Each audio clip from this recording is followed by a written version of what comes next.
जो धाराएं लगी उसके बारे में पुलिस ने रिमांड मांगी थी 7 दिन की, जो कोर्ट ने एक्सेप्ट नहीं की है और आदिल को अभी जेल कस्टडी दे दी गई है, तो उसको जेल कस्टडी में भेजा गया है। कितने दिनों के लिए जेल कस्टडी में रखा जाएगा? जेल कस्टडी नॉर्मली जब प्रोनाउंस होती है तो 15-15 दिन की होती है, तो जेल कस्टडी में उसको भेज दिया गया है। उसको पुलिस कस्टडी नहीं दी है, पुलिस को इन्वेस्टिगेशन करने का मौका नहीं दिया गया है और जेल कस्टडी का ऑर्डर करके आज पहले ही रिमांड पे जेल कस्टडी का ऑर्डर करके उसको जुडिशियल कस्टडी में भेज दिया है। और आगे अब आपका क्या एक्शन होगा?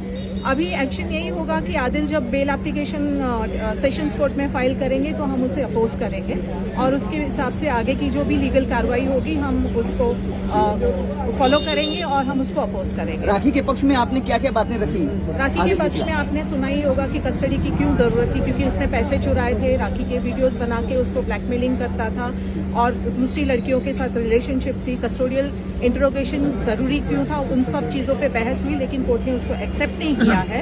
तो अब उसको हम जब वो बेल एप्लीकेशन करेगा तब हम उसकी जवाब देंगे। आदिल के वकील की तरफ से ये भी कहा गया है कि राखी सावंत ने भी उस पर हाथ उठाया है, उस पर आप क्या कहना चाहेंगे? वो तो कहेंगे ना अपने डिफेंस में, अब आरोप और प्रत्यारोप होगा तो वो अपने बचाव में तो कुछ ना कुछ बोलेंगे, लेकिन वो जो भी बोल रहे हैं वो सरासर झूठ बोल रहे हैं। और अगर राखी ने उन पे हाथ उठाया था या उनके ऊपर ऐसी कोई चीज की थी, राखी ने जब आदिल ने उनको मारा पीटा तब तक वो पुलिस स्टेशन गई और पुलिस कंप्लेंट दर्ज कराई थी, तो फिर आदिल ने क्यों पुलिस कंप्लेंट दर्ज नहीं कराई? अब तक वो क्यों चुप बैठे थे और वो क्यों पुलिस में नहीं गए और राखी के खिलाफ शिकायत क्यों नहीं की? उन्होंने तभी करनी चाहिए थी। आज जब आप अरेस्ट हुए और आप इस तरह के बयानबाजी कर रहे हो तो वो तो बात की बात है, लेकिन ऐसा कुछ भी नहीं हुआ है और हर चीज का हम जवाब सही वक्त आने पे विद एविडेंसेस देंगे। उनकी तरफ से ये भी कहा गया है कि आदिल रहना चाहते हैं राखी सावंत के साथ, मगर राखी सावंत नहीं रहना चाहती, इसलिए वो इतना सब नाटक कर रही है। आप सबने देखा था कि वो मीडिया में आके बार बार स्टेटमेंट्स दे रही थी,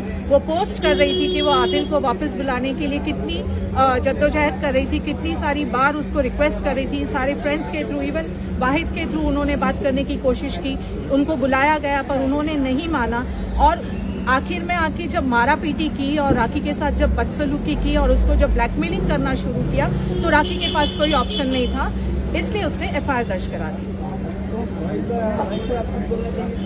नहीं, अब जो भी देखिए मैटर इज सब जुडिस, तो मैं ज्यादा कुछ बोल नहीं पाऊंगा। जैसे वकील साहब ने कहा कि अब वो अपना पक्ष जो है, अपना जो बेल है वो कोर्ट के समक्ष रखेगा, उसका अपोज करना अब हमारा काम है। हम न्यायालय को कन्विंस करेंगे कि जो गलतियां उसने की है आदिल ने, उसको सजा मिलनी चाहिए। तो न्यायालय के सामने अब उसका बेल के अपोज के अलावा हमारे पास और कोई चारा नहीं। Thank you.